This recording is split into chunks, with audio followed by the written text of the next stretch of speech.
Super entertaining Sunday, we should say. One game left of this match week, but let's run you through what we've seen so far. It all started with that goalless draw between Liverpool and Chelsea. There were draws at Bournemouth and at Leicester. Unai Emery picking up his fifth win in seven in charge of Villa away to Southampton. West Ham picked up a much-needed win to increase the pressure on Everton and their manager Frank Lampard. No goals between Palace and Newcastle. The Magpies are unbeaten in 15, which is a club record for them. As far as today's concerned, another goalless draw, this time between Leeds and Brentford. Erling Haaland got his fourth hat-trick of the season to take his tally to 25 in Manchester City's 3-0 win over Wolves. We've just seen a classic between Arsenal and Manchester United, with the Gunners winning it in the 90th minute through Eddie and Nketiah, and the remaining game of this match week to come from Craven Cottage. It's a London derby between Fulham and Tottenham.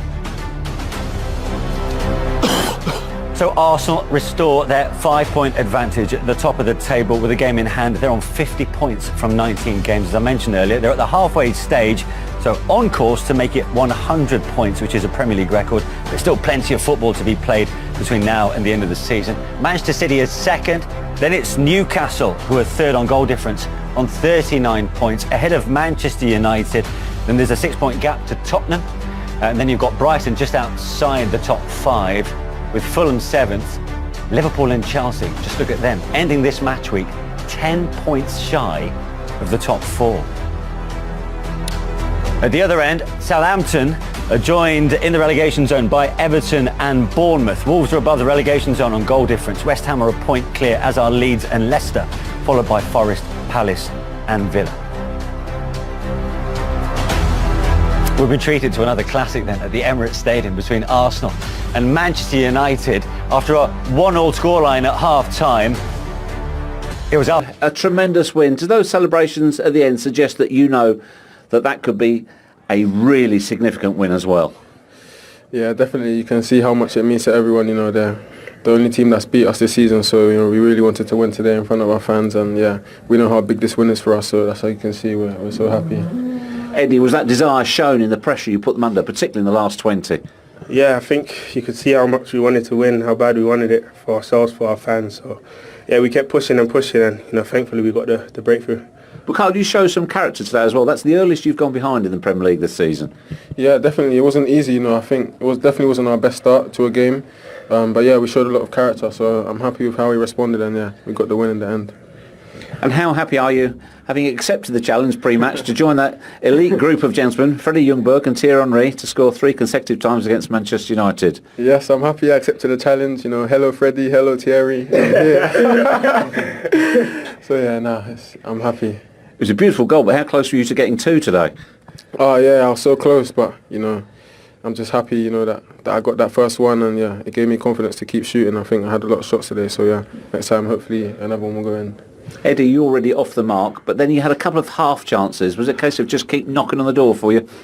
Yeah, it's just being alert, being around. When you got guys that be around you, chances are going to fall. So yeah, obviously I had one with the left on the swivel, keeper save, which obviously would have been nice to go in. But yeah, I just kept going. I knew that if I was around and alert, the way we're playing, we'll get a chance. And thankfully I was able to take it. Be honest, how agonising was it when I went to VAR? You know what, me and B were speaking because I saw Martinez next to me, so I thought I was onside. But when you see that purple screen come up, your heart always goes a bit. So now I'm thankful that it went in. He was onside. I could see he was onside. So yeah. That's halfway through the season now. 50 points. This is Arsenal's best ever start to a season. What's the significance of that?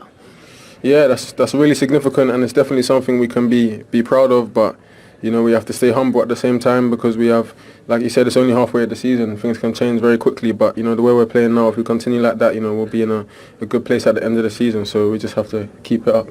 What's behind the way you're playing now? There's many things. I can be here for days explaining. Give us a few. Well, yeah, I think of course, firstly, it's the belief we have. Especially when we come to the Emirates, the way our fans are supporting us. I say again, we went 1-0 down, and you can see the fans cheering for us. They don't understand how much that does for us players. So that's one thing, and yeah, definitely the way the coach is setting us up and the players we've brought in. They've changed us a lot. Fantastic stuff today. Bakari, you were the player of the match. Eddie, you do the honours and hand it over, please. Congrats, mate. Cheers, bro. We should actually share this, but no problem. I'll leave you two to argue. Well done, guys. I'll take the goals, man. You thought he was going to give it to Nketiah for a second, didn't you? But what a performance from that young man. Well, which one? Actually, Saka. Yeah, well, again, he's come up with a goods for Arsenal. And the way he's playing playing consistently. And I think that's a good thing now with Trossard coming in there as well. You know, he's got somebody that if need be, he can get a break, because I think he's going to need one at some stage, because he's going full tilt since he's been in that first team. Yeah. And his standards are very, very high, and he never drops beneath those standards. Yeah. There is clearly momentum here with this Arsenal team. And this result merely enhances, you know, that confident nature behind some of these young players. I mean, they are maturing at a great speed right now. Yep, I think you said it there. They're a confident bunch of players. They're playing well, and why wouldn't you be? You know, they're going into every game expecting to win, expecting to perform. I actually thought Luke Shaw did okay against Saka for a while, but you give players like that just one little bit of space and they can produce pieces of magic like they did, like Marcus did for Man United. But Arsenal a real role now, very early, as we say, halfway through.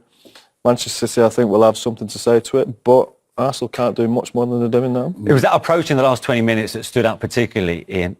Arsenal weren't willing to sit on a 2-2. That game was there for them to go and grab by the scruff of the neck. Yeah, but the thing is that you're at home and you're at the top of the league. Yeah. You know what it means. You've just seen your rivals bring it back down to 2 points. And so you've got to be going for it at that stage of the season. That stage of the game, you can't be backing off there. You've got to keep them under pressure. The problem United had is that they weren't able to get on the ball and kind of manage the game and suck Arsenal on and maybe catch Arsenal on the break. That's the problem that United had. They couldn't get Arsenal off them. And Arsenal probably recognised it and just kept the pressure on. And in the end, it paid off. Do you think when Fred came on and they were playing an almost double pivot, right, with Scott McTominay, just to shore it up, playing for the draw, that almost gave Arsenal a bit more confidence to know that, you know, this is an opposition holding on to what they're trying to have right now? Yeah, but you have to remember going to Arsenal is a tough place to go, and especially against a team that are in full confidence, they're flowing, players really thinking they're going to win every single game. It's tough. United did try and play on the counter-attack a little bit, but they never had that real goal threat that you'd expect on the counter. I keep saying other than Marcus. Yeah. I thought Garnacho would have been a bit more of a positive substitute. You go there and win the game, and it's a different story. But from an Arsenal point of view, where you're going for the league, winning them games at home against your rivals is massive. I think it's huge. Don't get me right. I don't think United are going for the league anyway. I said that before the game. I think top four they're settled for. But with the teams getting a bit closer to them, Arsenal might get a bit nervy if they lose that game today. But now their attitude and their confidence is much higher going through and winning that game. It's the kind of game against the kind of opposition where they, at home, they have to show that they're capable of winning and keeping a team like that under pressure. And that's what they've done today. It's another little test, because there'll be a load more. It's another little test that you have to say today they've passed. Yeah. Let's have a look at the